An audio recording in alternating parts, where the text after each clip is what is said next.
Hello viewers, இன்னைக்கு நம்ம ஹீமோகுளோபின்னா என்ன, ஹீமோகுளோபின் கம்மியான என்னென்னலாம் ப்ராப்ளம் வரும் அண்ட் ஹீமோகுளோபின் அதிகம் பண்ணுறதுக்கு நம்ம என்னெல்லாம் சாப்பிடணும் அப்படிங்கிறத இந்த வீடியோவில் நம்ம பார்க்க போகிறோம். வாங்க இன்னைக்கு வீடியோக்குள்ளே போகலாம்.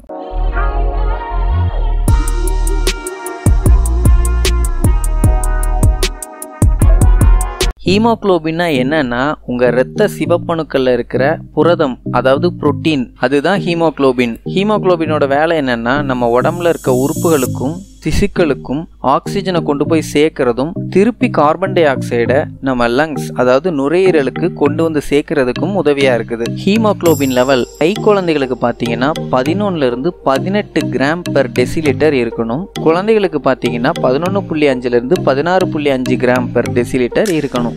ஆண்களுக்கு 13.5 இருந்து 17.5 கிராம் பெர் டெசிலிட்டர் இருக்கணும். இதே பெண்களுக்கு 12.0 இருந்து 12.5 கிராம் பெர் டெசிலிட்டர் இருக்கணும். ஹீமோகுளோபின் பார்த்தீங்கன்னா எப்பவுமே அதிகமாகவும் இருக்கக்கூடாது, ரொம்ப கம்மியாகவும் இருக்கக்கூடாது. ஒரு நார்மல் லெவல்லையே எப்பவும் மெயின்டைன் ஆகணும். சப்போஸ் ஹீமோகுளோபினோட லெவல் அதிகமாக இருந்துச்சுன்னா உடம்புல நமைச்சல் ஏற்படும், தலைவலி வரும், தலை சுத்தல் ஏற்படும். இன்கேஸ் உங்களுக்கு தெரியாமல் அடிபட்டுச்சுனாலோ இல்லை காயம் ஏற்பட்டாலோ ரத்தம் நிற்கிறதுக்கு ரொம்ப நேரம் எடுத்துக்கும். அப்புறம் உங்களுக்கு வேர்வை பார்த்தீங்கன்னா நார்மலாக வேர்க்கிறத விட அதிகமாக வேர்க்கும். கைகாலில் இருக்க ஜாயின்ஸ்ல எல்லாம் வலி, வீக்கம் வரும். நம்ம உடம்போட வெயிட் பார்த்தீங்கன்னா ரொம்ப அதிகமாக குறையும். அப்புறம் ஜாண்டிஸ் வர்றதுக்கு வாய்ப்பு இருக்கு, அதாவது மஞ்சக்காமலை. கண்ணும் தோலும் பார்த்தீங்கன்னா மஞ்சள் கலர்ல மாறிடும். அப்புறம் லங் டிசீசஸ் வர்றதுக்கு வாய்ப்பு இருக்கு.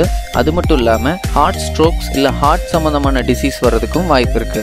இவ்வளோ நேரம் ஹீமோகுளோபின் அதிகமாக இருந்தால் என்னென்னலாம் ப்ராப்ளம் வரும் அப்படின்னு பார்த்தோம். இப்போ ஹீமோகுளோபின் கம்மியாக இருந்தால் என்ன ப்ராப்ளம் வரும் அப்படின்னு பார்க்கலாம். ஸோ ஹீமோகுளோபின் கம்மியாக இருந்துச்சுன்னா அனீமியா டிஃபிஷியன்சி வரும், அதாவது இரத்த சோகை. ஸோ அதனால நம்மளுக்கு எப்போவுமே பார்த்தீங்கன்னா உடம்பு டயர்டா, அதாவது சோர்வாகவே இருக்கும். நம்ம உடம்பு எப்போவுமே ரொம்ப வீக்காக இருக்கும். நம்ம தோலோட நிறம் பார்த்தீங்கன்னா வெளுத்து போன நிறத்துல இருக்கும். அடிக்கடி பார்த்தீங்கன்னா மூச்சு திணறல் ஏற்படும், தலை சுற்றல் ஏற்படும், நல்லா பசிக்கும், ஆனால் சாப்பிட தோணாது. நீங்க சும்மா இருக்கும் போதே உங்க கால் கைகள்லாம் பார்த்தீங்கன்னா ஏதோ கூச்சமா இருக்கிற மாதிரி ஃபீல் ஆகும். அப்புறம் நாக்கில் பார்த்தீங்கன்னா புண்ணு வரும், ரொம்ப சொர சொரன்னு இருக்கிற ஃபீல் வரும். இதய துடிப்பு பார்த்தீங்கன்னா எப்பவுமே வேகமா இருக்கும் அண்ட் எப்பவுமே பார்த்தீங்கன்னா ரொம்பவும் மந்தமாவே இருக்கும். ஸோ இது வரைக்கும் ஹீமோகுளோபின் கம்மியா இருந்தா என்னெல்லாம் ப்ராப்ளம் வருது அப்படிங்கிறத பார்த்தோம். இப்போ ஹீமோகுளோபின் அதிகமாகிறதுக்கு என்னெல்லாம் ஃபுட்டு சாப்பிடணும் அப்படிங்கிறத பார்க்கலாம். அயன் சத்து அதிகமா இருக்கிற ஃபுட்டு, விட்டமின் சி,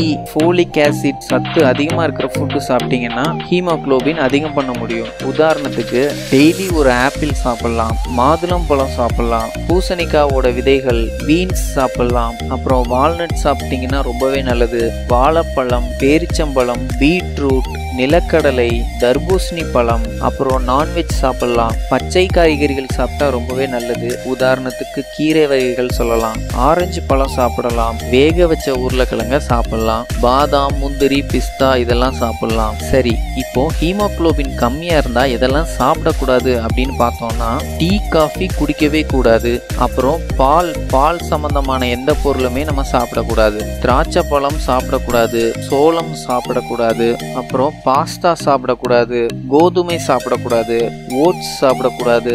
இப்போ ஹீமோகுளோபின் அதிகமா இருக்கிறவங்க நார்மலாக்குறதுக்கு என்னெல்லாம் பண்ணணும் அப்படின்னு பார்த்தீங்கன்னா மெயினா நீங்க சுகர் இல்ல ஸ்டார்ச் சாப்பிட்றத பார்த்தீங்கன்னா கம்ப்ளீட்டா ஸ்டாப் பண்ணணும் இல்ல குறைக்கணும். ரெகுலரா எக்ஸசைஸ் பண்ணணும். உங்களோட வெயிட்டை எப்பவும் நார்மலா மெயின்டைன் பண்ணணும். உங்களோட ஸ்ட்ரெஸ் லெவலையும் மென்டல் ஹெல்த்தையும் எப்பவுமே ஒரே லெவல்ல மெயின்டைன் பண்ணணும்.